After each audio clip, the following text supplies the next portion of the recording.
திராவிடர் கழகத்தினுடைய தலைவர், தமிழர் தலைவர்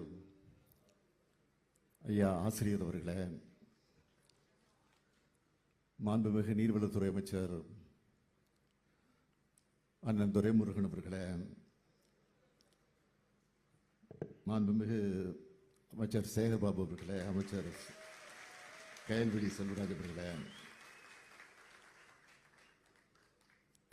திராவிட முன்னேற்ற கழகத்துடைய துணை பொதுச் செயலாளர் நாடாளுமன்ற உறுப்பினர் ஆர் ராசா அவர்களே, வணக்கத்திற்குரிய மேயர் அவர்களே, நாடாளுமன்ற சட்டமன்ற உறுப்பினர்களே, திராவிடர் கழகத்தினுடைய துணைத் தலைவர் கவிஞர் கலி பூங்குன்றன் அவர்களே, பெருங்கவிக்கோ ஐயா பாமு சேதுராமன் அவர்களே, பொதுச் செயலாளர் திரு அன்புராஜ் அவர்களே, திராவிடர் கழகத்தினுடைய நிர்வாகிகளே, உள்ளாட்சி அமைப்பினுடைய பிரதிநிதிகளை, பத்திரிகை மற்றும் ஊடகத்துறை சார்ந்திருக்கக்கூடிய நண்பர்களே, உங்கள் அனைவருக்கும் என்னுடைய அன்பான வணக்கத்தை நான் தெரிவித்துக் கொள்ள விரும்புகிறேன். என்ன பேசுவது என்று புரியாமல் நான் விழித்துக் கொண்டிருக்கிறேன். காரணம், நம்முடைய ஐயா ஆசிரியர் அவர்கள் எனக்கு அளித்திருக்கக்கூடிய அந்த பரிசை வாங்குகிற போது என்னையே நான் மறந்திருக்கிறேன்.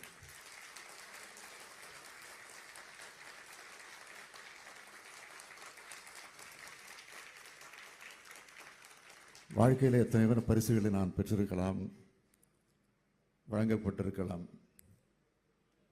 ஆனால் இந்த பரிசுக்கு எதுவும் ஈடாகாது என்பதை நான் உணர்ந்து கொண்டிருக்கிறேன். போதும், எனக்கு இது போதும்.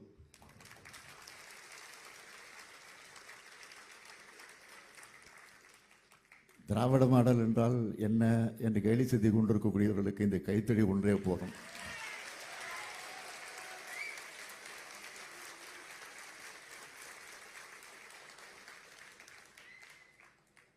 தாய் வீட்டுக்கு வந்திருக்கிறேன்.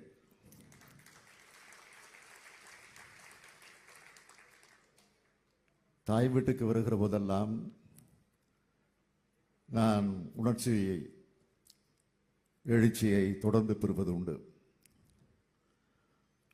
ஆக அதை பெற்று இன்றைக்கு உங்கள் முன்னால் நான் நின்று கொண்டிருக்கிறேன். ஆண்டாண்டு காலமாக ஒடுக்கப்பட்ட தமிழினம் ஒற்றுமை பெறவும், சுயமரியாதை உணர்வு பெற்று மேலெழுந்து நிற்கவும் தன்னுடைய வாழ்நாள் முழுவதும் பாடுபட்டு பல்வேறு தியாகங்களை புரிந்து நம்முடைய இனத்திற்காக அயராது உழைத்திருக்கக்கூடிய நம்முடைய ஈரோட்டு சிங்கம் பகுத்தறி புகழ்வன் தந்தை பெரியார் அவருடைய மறைந்த இந்த நாளில் அவருடைய கருத்துக்களை, அவருடைய எண்ணங்களை, அவருடைய போராட்டங்களை, அவருடைய தியாகங்களை, அவருடைய வாழ்க்கை வரலாற்றை நம்முடைய இளைய தலைமுறையினருக்கு எடுத்துச் செல்லக்கூடிய வகையில் டிஜிட்டல் நூலகமாக, ஆய்வு மையமாக இன்றைக்கு திறந்து வைக்கப்பட்டிருக்கிறது. தந்தை பெரியார் அவர்கள் தன் பயணத்தை முடித்துக் கொண்டார். நாம் தொடர்வோம் என்று கலைஞர் அவர்கள் சொன்னாரே, தந்தை பெரியாரின் தொண்டர்களான நாம் அந்த பயணத்தை தொடங்கி இந்த முன்னெடுப்பை செஞ்சிருக்கிறோம். அவர் ஆழ்ந்த காலத்தில் அவர் பேசின முற்போக்கு கருத்துக்களுக்காக,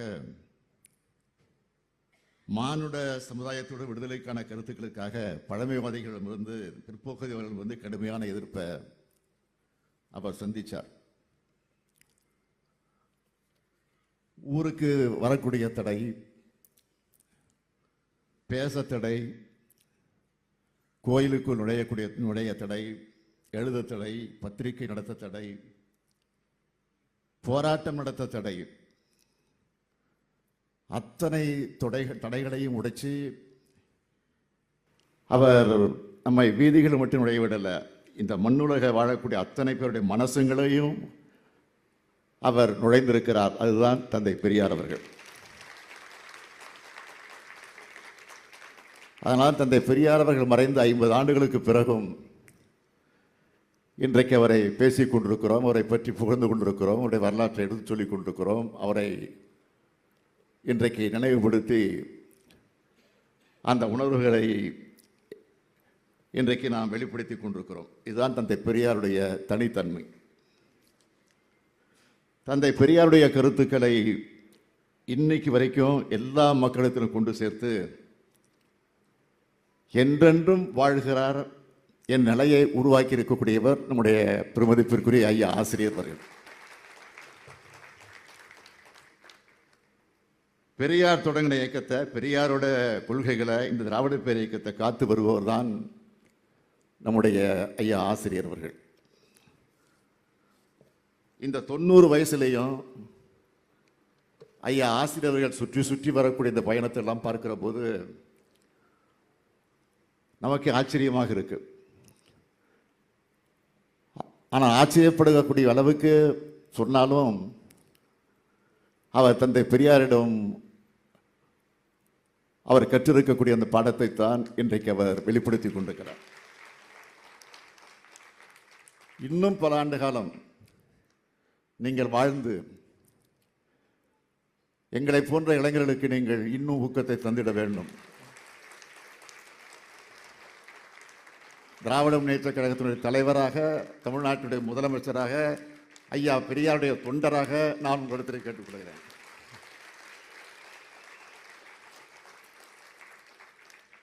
பெரியாரின் தொண்டராக நான் வாழ்த்துகிறேன், வாழ்த்துகிறேன், வாழ்த்துகிறேன். பெரியாரின் மண்ட சிறப்பை உலகம் தொழுன்னு புரட்சி கவிஞர் பாவேந்தர் பாரதிதாசன் பாடினார். இன்னைக்கு தந்தை பெரியாரை உலகமயமாக்கி உலகத்துடைய பொது சொத்தாக கொண்டு சேர்த்திருக்கிறோம். இந்த நூலகத்தை சிறப்புற உருவாக்கி தந்திருக்கக்கூடிய ஆசிரியர் அவர்களுக்கும் தம்பி அன்புராஜ் அவர்களுக்கும் நான் இந்த நேரத்தினுடைய வாழ்த்துக்களையும் பாராட்டுக்களையும் தெரிவித்துக் கொள்கிறேன்.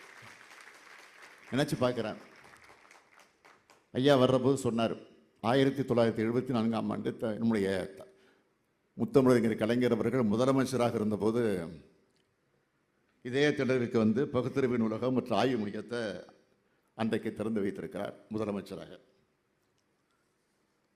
அதுக்கு பெரியாற்றில் உருவாக்கப்பட்டிருக்கக்கூடிய இந்த டிஜிட்டல் நூலகம் எல்லா வகையிலும் பயன்படக்கூடிய வகையில் இன்றைக்கு அவருடைய மகனாக இருக்கக்கூடிய ஸ்டாலின் அவர்கள் முதலமைச்சராக வந்து இன்றைக்கு இந்த ஆய்வு மையத்தை நான் தொடங்கி வைத்திருக்கிறேன். எப்பவும் பயனுள்ள பணிகளை பார்த்து பார்த்து செய்யக்கூடியவர் நம்முடைய ஆசிரியர் அவர்கள். எனவே திராவிட கழக தோழர்களையும் இதுக்கு உறுதுணையாக இருந்த அத்தனை பேரையும் இந்த நேரத்தில் நான் மனதார வாழ்த்துகிறேன், பாராட்டுகிறேன். நம்முடைய பகுத்தறிவு புகழ் தந்தை பெரியார் அவர்களுக்கு எனது இனமான வணக்கத்தை இந்த நேரத்தில் செலுத்துகிறேன். ஐயா குறிப்பிட்டு சொன்னார், அண்மையில் கேரள மாநிலத்தில் இருக்கக்கூடிய வைக்கம் போராட்டத்தை நினைவுபடுத்தி வைக்கம் வீரராக வலம் வந்த தந்தை பெரியாருக்கு அங்கு புதிய மாளிகையும் கம்பீரமான சிலையும் இளைய சமுதாயம் பயன்படக்கூடிய வகையில் ஒரு பெரிய நூலகமும் திறந்து வைக்கப்பட்டு வைக்கும் விழாவை சிறப்பாக நடத்தினோம். அப்பொழுது நான் உணர்ந்தது என்னவென்று கேட்டால், ஐயா ஆசிரியர் அவர்கள் அப்படியே மெய்மறந்து அந்த நிகழ்ச்சிக்கு வந்தார். வந்தது மட்டுமல்ல, என்னை மனதார பாராட்டினார், வாழ்த்தினார். இன்னும் நீங்கள் என்னை பாராட்ட வேண்டும், வாழ்த்த வேண்டும், அதற்காக நான் காத்திருக்கிறேன் என்பதை மாத்திரம் நேரத்தில் எடுத்து சொல்லி, ஐயா புகழ் வாழ்க வாழ்க வாழ்க என்று தெரிவித்து என் உரையை நிறைவு செய்கிறேன். நன்றி, வணக்கம்.